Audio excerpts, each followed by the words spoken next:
GMAT error log, do I need one? All right, in today's video, we're gonna talk about everything you need to know about an error log, why it's important to have one, how to keep your error log updated, and the best way to use that error log. Jeff Miller here from Target Test Prep. Let's get going.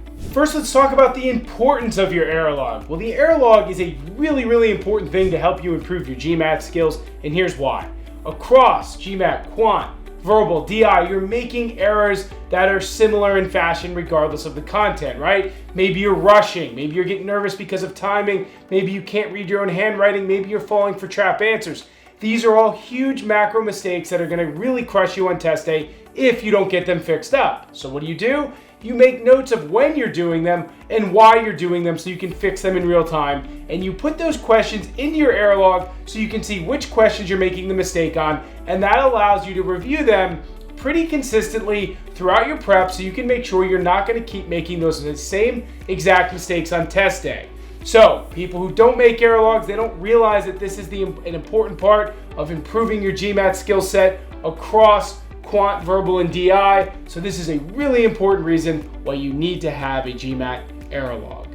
Now I want to talk about 4 steps to creating a GMAT error log. And keep in mind, at Target Test Prep, we have an error log ready, made for you. So it's as simple as clicking on something in a drop-down, putting in your error log when you get it wrong, and assigning a reason to it. But if you're making your own error log, what are some of the things that you need to put in that error log? Or what is the importance of your labeling of that error log? Well, what are you getting wrong? That's the first thing. Those wrong questions should be categorized into your error log. Next, what happened that led you to getting a wrong answer? That's huge because you need to know why the answer was wrong and what's the precise reason why you got your question wrong. And of course, the biggest thing of all of this is how can you prevent these mistakes in the future? So you're not just throwing something in an error log and not thinking about it. You're really journaling what's happening in any given question so you know this is what happened. Now, a key after that is everything is categorized and you can see why you're making certain mistakes,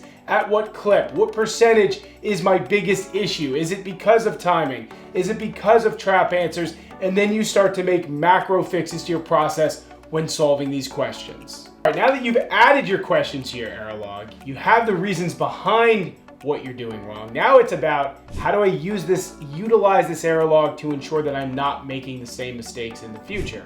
Well, part of that is reviewing it regularly, maybe once a week, maybe even twice a week, and really dial into what you're doing wrong and even do it on a micro level. You know, if you get an average rate question wrong because you fell for a trap answer, you have to ask yourself, well, why did I fall for that trap answer? Is it a content issue? Do I not know how to use the average rate formula properly? Or maybe I'm rushing through the question and I just chose the first answer that I saw that looked like the work I had on my screen. And if that's the case, then you got to go back and you have to figure out what are some things I can do personally that's not going to allow me to make that answer again. So you almost have to give promises to yourself that says, I will not do this when I see these questions to ensure that these mistakes don't creep up again and again and again. Because here's the deal. If you don't rectify them, it's great that you're putting it in your error log, but if you don't fix the issues and you don't rectify them, the same things will happen on test day. So it's about creating the error log, adding questions to the error log, and then figuring out how you're not going to make those same mistakes in the future. Now I want to talk about just creating an error log in general. How do you do that? What's the best process? Well, as I said earlier, Target Test Prep has an amazing error log. You should check it out. It's very simple to use and it goes along with our course. Now, can you create an old-fashioned error log on an Excel spreadsheet? You can, but the one thing you got to be careful of is you can't let the making and maintaining of the error log take over the actual use of it. Because if you're spending more time dealing with populating an error log than you are studying for the GMAT, that's definitely going to be a problem. So what that means is find an error log that works. Ideally, you have one that's integrated into your study plan like we have at TTP.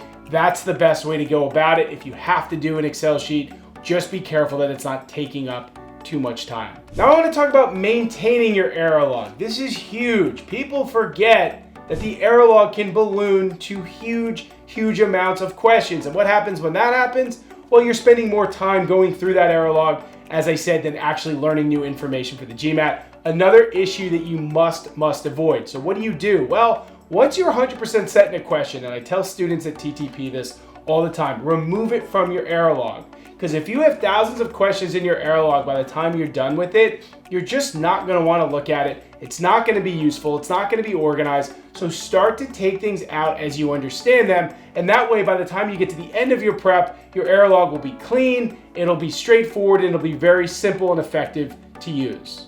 Now I want to give some final tips on using that error log. Now we've talked about why you make it, how you use it, but why is it super effective in addition to seeing what errors you're making? Well, it can actually be a super useful tool for review.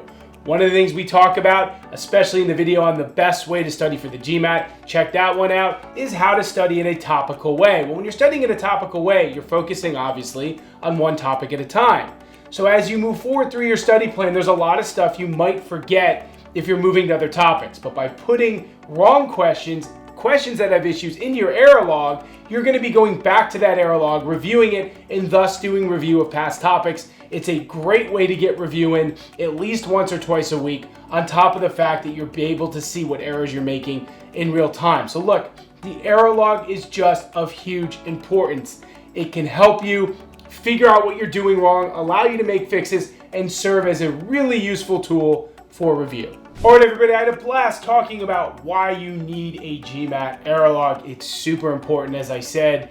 It helps you in a lot of different ways, and it's a useful tool that you will need throughout your prep. So if you enjoyed the video, there are plenty more coming. Leave comments, like this video, subscribe to our YouTube channel, and yes, in the comments, ask me what things that I could do for you further as far as these videos go. Again, I'm Jeff Miller from Target Test Prep. Looking forward to seeing you guys again.